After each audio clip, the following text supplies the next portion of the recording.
Hi, this is Matt with Intergalactic Herald.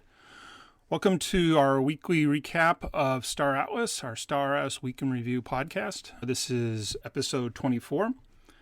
So before I get started on some of my thoughts of the updates on that occurred in the Star Atlas this week, just want to do a couple quick announcements. So first, again, even though I'm doing these weekly weekly recaps, happy to have podcast guests to talk about the topics of the week too. So if you're interested in being a podcast guest, please go to intergalacticherald.com and go to the contact page and just drop me a line there. Or you can reach out to me via the Star Atlas Discord, Intergalactic Herald, or on Twitter, Intergal Herald. I don't know. Anyways, go to the website. All the socials are at the bottom. If you want to learn more about what was going on in the past week for Star Atlas, please do also go to the website and sign up for our weekly news recap. You can sign up for that and get it delivered to your mailbox, or you can just read it right there on the website. Two other Star Atlas projects that I'm slowly developing. One is the Intergalactic Gear, which is going to be hopefully a Star Atlas merch store. If you go to intergalacticgear.com, I have a merch survey there. I'd love to get some feedback on what different merch you might be interested in purchasing. And second is the Intergalactic Coalition. This is my thought of starting a non-guild guild. You can read more about what those thoughts are there and fill out the interest survey there. Finally, just wanted to give you an update on another project that I am trying to work on. I am now the owner of the StarAtlasGuilds.com website, which is a great resource for information about guilds in Star Atlas. The former owner of that decided not to continue. The domain name, unfortunately, no longer meets with Star Atlas's IP requirements. So slowly trying to get that moved over to the Intergalactic Herald website. So just a few updates within I gotta come up with a cool intergalactic stuff that I'm working on for Star Atlas. Anyways, let's go ahead and get into the bulk of the information, which is the things about what happened this week in Star Atlas. First, if you have any suggestions for topics, glad to hear it. I kind of just go off of whatever the news of the last week, whatever kind of interests me, and then I kind of add it to a list here that I go over. So if there's any other topics that I missed or bigger topics, maybe not news specific, love to chat or love to talk about those. So looking for suggestions for that. So the first one I wanted to talk about that came out this last week was from someone on YouTube, Atlas Theory. Great short YouTubes that he puts out. As I found out on the Atlas Brew, he may have been the first person to create any community content for Star Atlas.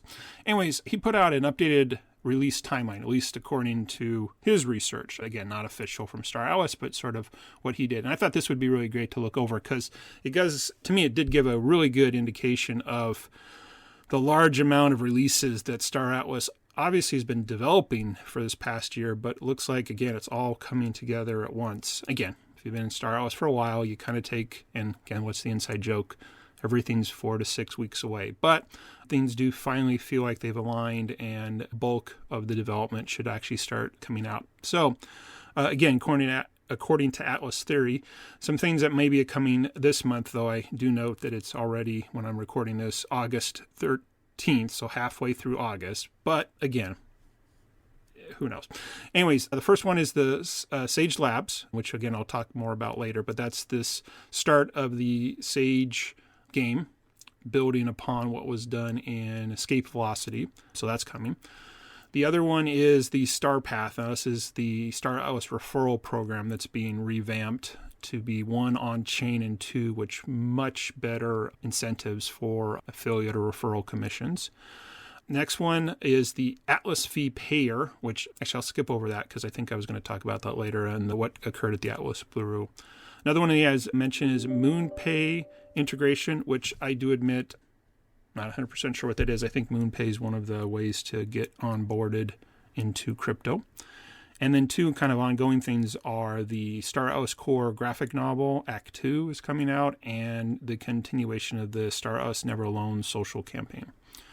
Things that may occur in the next couple months, or he has listed as October, November, the full Sage Starbase that'll be the full-fledged Sage UI for what used to be called REC, which was Resource Extraction and Crafting. So that would be the first full UI developed for all those elements.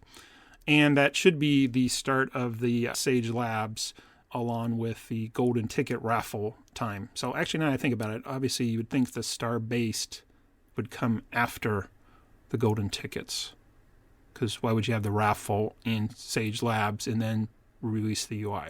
So anyways, again, this was his idea. I just making some observations. Seemed like star-based, the full UI would come out after the raffle, but who knows? Then later in the year, maybe moving into early next year, Showroom 2.1, which I think was the one that's going to have the racing, maybe combat, can't remember. And again, a lot of this is just, it's coming down the pipe. And then he listed his mobile app, Crew Trainer. I guess now we're calling it the fitness app too, or the Move Turn, Play Turn. Anyways, the mobile, the mobile app. And then some other releases that are out there that have kind of moved around different timing. One is the DAC platform. This would allow finally for the guilds, Decentralized Autonomous Corporations. So that's a Star Atlas term. Guilds are the gaming term. Have some sort of platform they can do that. Sage Combat, which is finally adding some combat into Sage. He also has listed Showroom Progression Path, Ship Mastery. I actually don't recall what that was. And then finally, Sage version 0, which at this point, if you go back to the original Sage game manual, it had many different versions of it. But again, I think that was obviously all made before the staffing reductions. Anyways, I still think this was a great, and I think Atlas Theory for putting this together, because again, I can't imagine Star Atlas wants to publish this because they've been burned so many times when they put out things. But anyways, I think what it does give us is a great idea of there is a lot of stuff in the pipeline. And I know we've said that year after year, but it sure feels like finally the game aspect of Star Atlas is looking like it's definitely coming at a pretty good clip, assuming, of course, all this actually goes through. But again, as we learned last week, and depending on how you want to take it, for two different announcements, either a 12-month runway or an 18-month runway for cash flow. So either of those, I mean, a year from now is a lot. So I just wanted to go over that. I think that was great that he put out. Next topic was the core comic. They had actually released something, one of the announcements, I think, in the Star Atlas Discord, mentioning how there's new things you can get if you bought the comic. I have to admit, and again, there's so many different people in Star Atlas, and that's great. And I'm not saying it's not interesting, but in general, lore, it just isn't something that I find fascinating. I have read comics. I have collected comics. I still collect one comic series for sentimental reasons. I don't know. I mean, if it's your thing, go for it. It's great. I think the thing I was just going to bring up again is that even though the comic/graphic novel is not something that appeals to me personally, I do think this is actually a really interesting thing that Star Atlas is doing to kind of bring all of this together. There are definitely lots of people that do enjoy the lore and the background of these characters and the world building and things like that.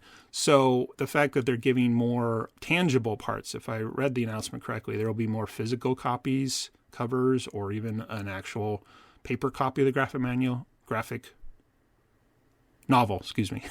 I just want to call it a comic book. But anyways, graphic novel. I think that's great. And I applaud Star Atlas for taking that and bringing some more of that into tangible things that we can do. Maybe this is partly my desire for the merch store, partly my desire and interest in 3D models. I do really like what Enigma 42 is doing with his 3D printing. That's one of my hobbies too. So anyways, I'm mainly to say, if you're interested in comics, you like reading about the lore, there's some more things being available through the core graphic novel. Golden tickets. Just want to talk about it in general. I'm going to get into some more specifics when I get into the section about the latest Atlas brew. But I can't remember. I think it was Metaverse Explorers, the latest YouTube mentioning how the golden tickets were like a form of gambling. And let's see, what else was I thinking about? Well, anyways, we'll go off of that one first. I do agree with him. It is gambling, and raffles are gambling. Lotteries are gambling. Okay. But I think but I do applaud, and I think I heard on the Atlas Brew that this was Michael Wagner's idea, so I'll give him, assuming that's the right credit should be given. I actually think it's a really great idea. Whether you like it or not, or you want to participate in it or not, it's a great way to potentially bring new people into the Star Atlas community and play the web-based game, the Sage Labs. buying ships as NFTs. Again, some people still, that's appealing to them. I mean, I guess bluntly, who doesn't love to win something? I mean, raffles and lottery have been going around since ancient times. So again, I think it's a great thing. Whether you want to participate or not, whether you want to spend your time just to try to earn these golden tickets, it's a clever game mechanic. I think Michael Wagner's talked a lot about game theory, so I do wonder if he's studied a lot of that. I haven't, other than that one movie years ago about game theory. Something brilliant mind. I don't know. Anyways, Russell Crowe. Anyways, so I think, again, in general, the golden ticket concept is a really interesting thing to maybe hopefully bring more people into it. Another one that has come up in the last week was the DAO proposal, or the first proposal. OCG Thor did a reading of it, and I have to admit, and I posted on his YouTube comments, I don't know why listening to somebody else read a document was way more interesting than reading it myself, because I just hadn't spent the time. I have to admit, I haven't spent time in the DAO and reading it and commenting, things like that. There are many, many people in the governance channel of Discord that are really into this stuff, and that's great. And I'm glad, again, Star Atlas has that component for people that are interested in it. I want to be a gamer. I want to play. I want to explore. I want to mine. I want to build my bases. Again, I come from a interest in RTS as real-time strategy, so all this there.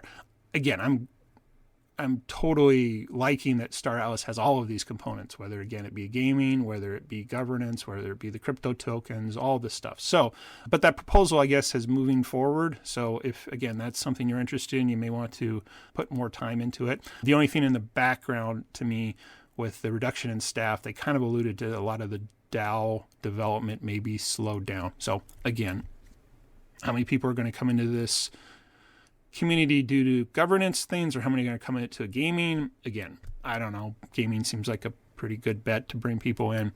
So anyways, next topic. This is one that I probably should do more research. I guess I don't know. I guess I don't care that much. But anyways, why do prices change in the marketplace? I have been recording my ship values in the marketplace for a long time. I guess maybe even since I started buying them, partly just to see, how things go up and down, because I know there's lots of places you can look for aggregate pricing. What's the Polis or Atlas tokens worth?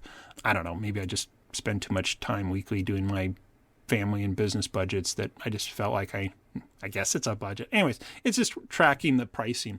But it's weird to, outside of the coin itself, just to see why ship prices go up, why they go down.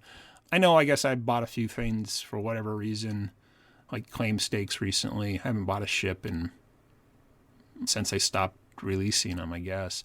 Anyways, I'm sure there's smarter people than I that could explain this to me. Maybe someday that would be good if I could find something. But it's like, why are the prices changing on a daily basis? I know I took Economics 101 in college, but I don't remember any of it. And there's always that thing, it's supply and demand. Again, I don't know. Anyways, so I don't know. I just wrote it down, but I guess I have nothing really to say. Why do prices change? So anyways, moving on. So the big thing that happened this week in Star Atlas was the Atlas Brew. And I do have to admit, it's very interesting. Beyond the Horizon posted on one of his YouTube videos this last week that the town halls are dead, long live the Atlas Brews. And that's true. The last 2 weeks, I guess if you say the last 3 weeks, if I remember correctly, because has it been 3 weeks since the announcement of staffing? Then the Atlas Brew, the Michael Wagner came to, and then this most recent one, which was the head of economics, and Michael Wagner showed up. So those three are, I think Beyond the Horizon pointed out perfectly. They're full town halls for all intents and purposes. And the amount of quote unquote alpha, I don't know, I just don't like that term. But anyways, the amount of things they revealed, fine, alpha, is incredible. I mean, they are really not holding anything back.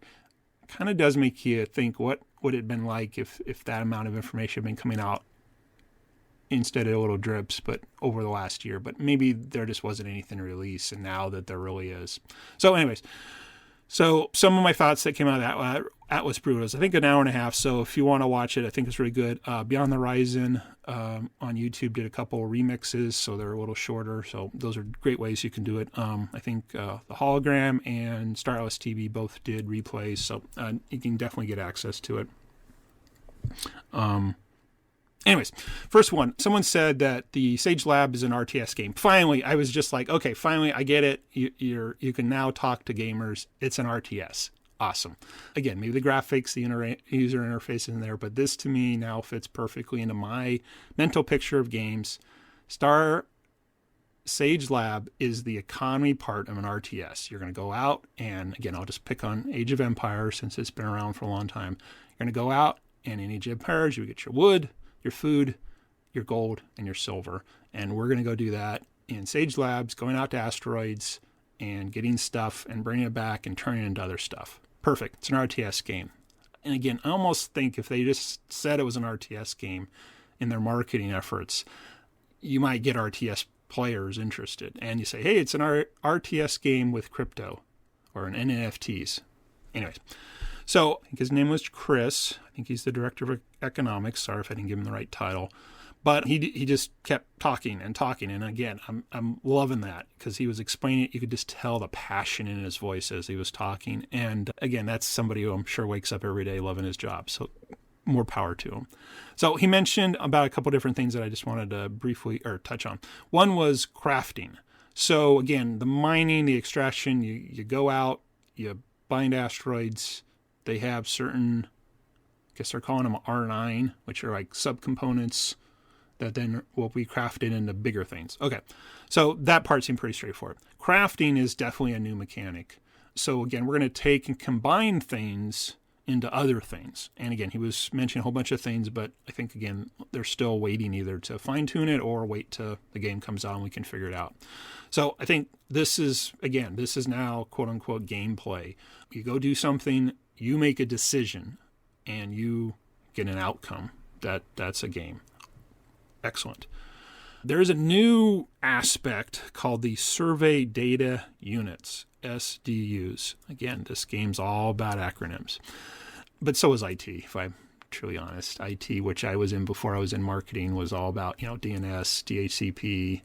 Oh, there's so many acronyms I've already forgotten. But anyways, so something about these data survey units are, and again, I have to almost re-listen to it, but I didn't really care because, again, they're still kind of fine-tuning everything. But anyways, sounds like you go out to these sectors on the map and you have I don't think he said 25% chance, depending on when the last time that place was scanned, to get one of these. And then these things do something.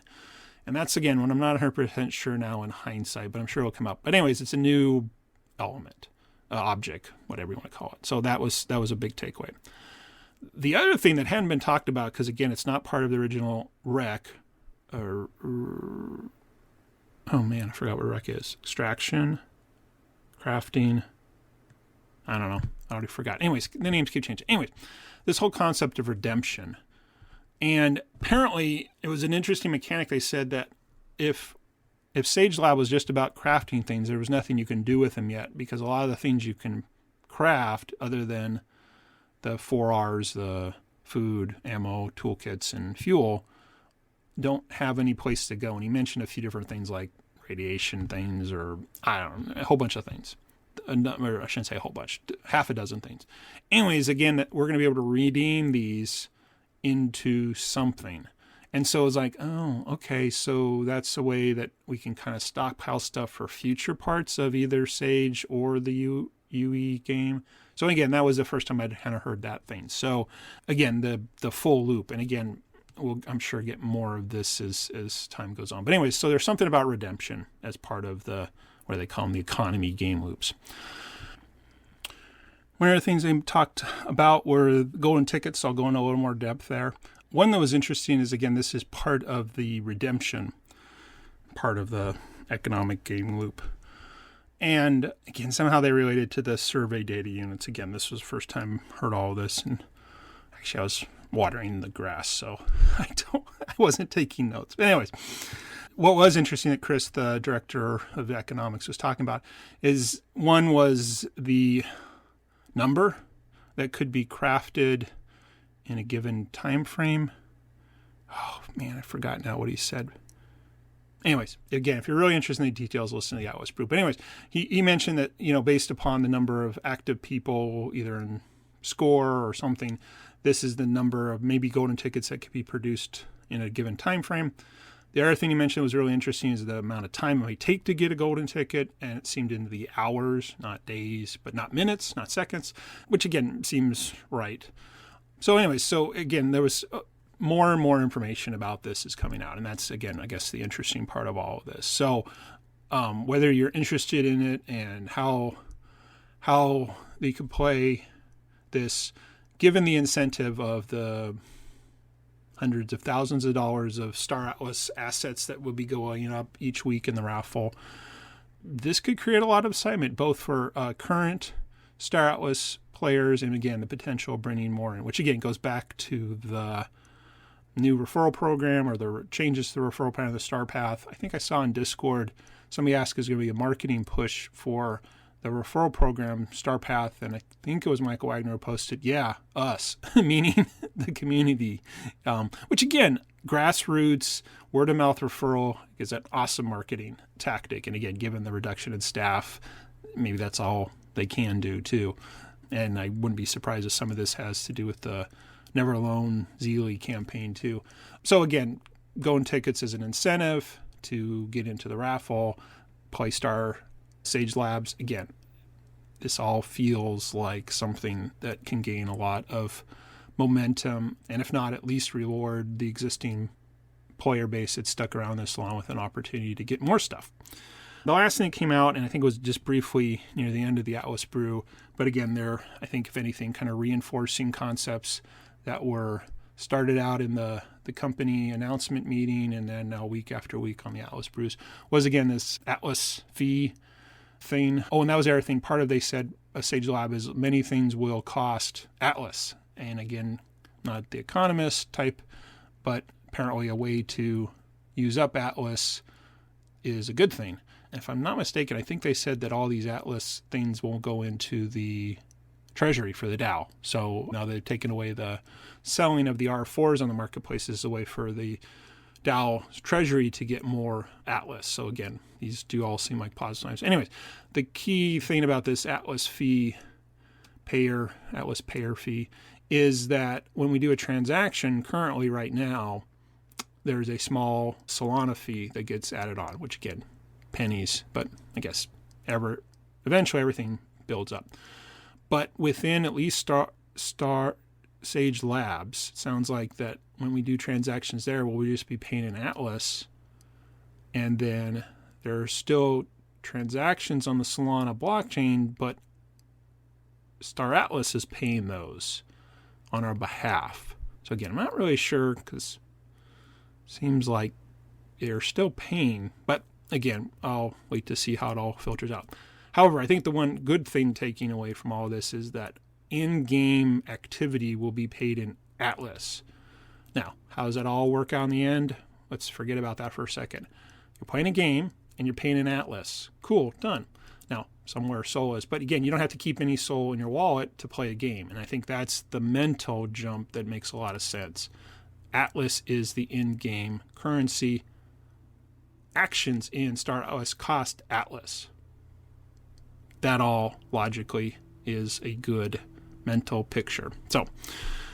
So again, if you want to get all the details, listen to the replays of that Atlas Brew. Again, there's a lot of information there to start getting you thinking about how to play Sage Labs.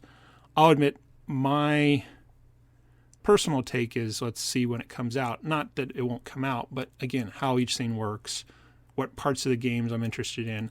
I have to admit, for timing, and it kind of alluded to, I think they alluded to this at the end, each action, whether it's a crafting or redemption, is timed. So it sounds like you can click something, start it, and then go away from your computer. It doesn't have to be kept running. So unlike Escape Velocity, where the timing was seconds, this could be minutes or hours. And so long as it's something I could click, it works in the background, and I can go about my day, awesome. So then I'll have to make the decision, well, how much time in a given day do I want to kick off things? I've kind of come into a habit now with Score where I just do it once a day, regardless if things run out, and that feels pretty good. But if it's once every hour I have to check something in Sage Labs to do it, again, I want to play a game, but I can't play that kind of game. they got other things to do, whether business or family or whatever. But again, to each his own. Some people can grind away for hours on end. That's fine. There's many different styles. And like they say, depending on what you want to do, you can just buy something on the marketplace for your money instead of putting in your time. And again, I think these are perfectly valid gaming mechanics. So yeah, so that was the biggie. Yep, so that's all I had on my list. So just to kind of end this up, again, if you're interested in, well, actually, I first should say, if you're interested in this podcast, please share it with others. Someone's done that, and I really appreciate that. But if you're interested in getting all the videos and articles that I read to keep up once a week, they're in the Intergalactic Herald News Recap newsletter. So please just drop your email in there and you'll get that sent to you. So you'll have all the information that I found there. Also try to post those in the Star Atlas Discord, the content creator channel. So intergalacticherald.com for the news recap. Again, always looking for people who want to join me on this podcast and talk about the week in review of Star Atlas. Again, my two Star Atlas projects, Intergalactic Gear, intergalacticgear.com. Please fill out the merge survey. Hopefully I'll be able to start working on that at some point. As soon as I get the Star Atlas Guild's website migrated over to the Intergalactic Herald, got to prioritize. And then lastly, again, looking to start a non-guild guild called the Intergalactic Coalition, intergalacticcoalition.com. Have an interest survey there. You can read more about it. Basically, a place to hang out that isn't Discord, a different community platform that allows for threaded discussions and email alerts, and just want to hang out and talk with other people about Star Atlas. Don't really care about guild structure, factions, who's at war with whom. You're just really interested in the game, like I am, and you want to hang out with other people that are really interested in the game but don't want to get fully involved in the guild system, hence the non-guild guild. But maybe someday in the Star Atlas larger system, we do have a DAC that, I don't know, mutual defense treaty or something. I don't know. I'm not into, what do they call it, theory crafting about how we might do things in the future. I only want to know what we can do in the game that exists that we have access to. But anyways, so intergalacticherald.com, intergalacticgear.com, intergalacticcoalition.com. Again, you might see a pattern there. So I hope you enjoyed this. If you found, I guess I should say this too. If you found this on one of the podcast platforms, I hear it's really good if you submit a review or like that. Those help with promotions. Anyways, see you again next week. Again, this is Matt with Intergalactic Herald.